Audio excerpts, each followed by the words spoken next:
Joining us live now, the former Secret Service agent and president at Lionheart International Services, Timothy Miller. Can you believe we're talking again about something like this so soon after we spoke so often 2 months ago? The first attempted assassination on Donald Trump, Tim. I feel a bit conflicted though. I mean, well done for Secret Service and the authorities for taking this guy down, but what was the cart doing there in the first place? Yeah, that's a great question. And I'm sad that we're having to talk about this again.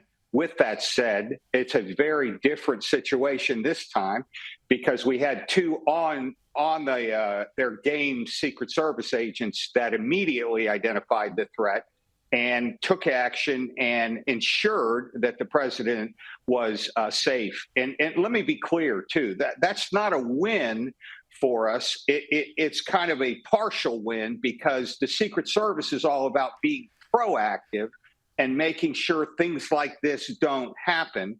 And I thought the sheriff was very forthright because he mentioned the fact that, well, if this had been a sitting president, we would have had full coverage around the golf course, and thus this wouldn't have happened. That's very truthful.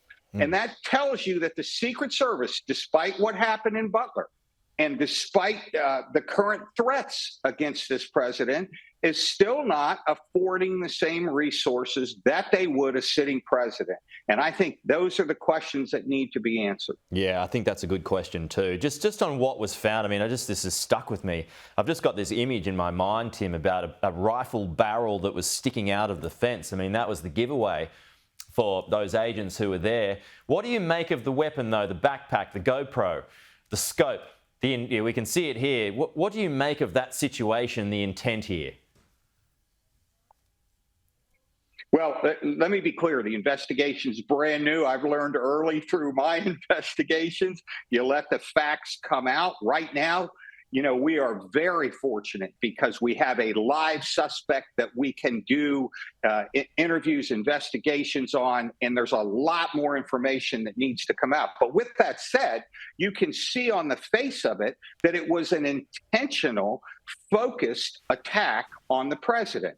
When you're hanging up ballistic material and you're waiting silently for the president to come to the hole that you're going to be able to target, Houston, you have a big problem. This person is very intent on taking the life of the president. Fortunately, a good citizen saw the suspect running, got engaged, got involved, notified the police. And so now we have a suspect that we're talking to. And let me be clear, there's a whole lot of investigating ahead. Forensic data, we need to identify who he is, where he came from. All this under the umbrella, remember, there is still an Iranian threat that the Secret Service is aware of that is trying to take the life of President Trump.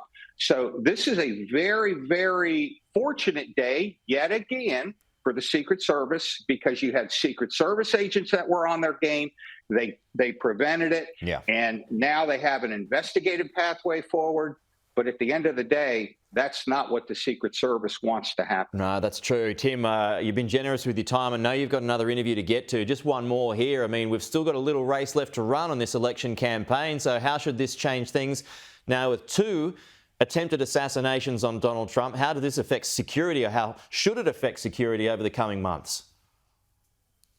Well, I've been very transparent, and some of my fellow agents aren't happy with me, but everything starts from the leadership down.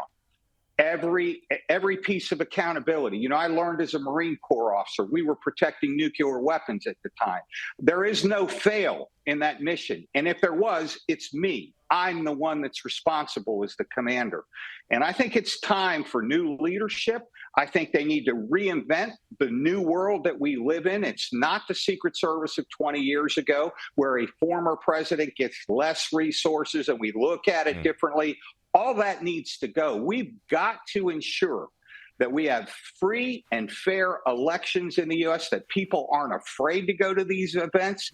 And that starts with the Secret Service leadership and, quite frankly, the FBI leadership saying, hey, something's broken here. We have to fix it. And until that happens, I'm not sure where we're going to be. Really good to talk to you as always, Tim Miller. Thank you so much for your time. Former Secret Service agent there, Tim Miller, talking to us again, and hope to talk to him again soon too as this investigation develops.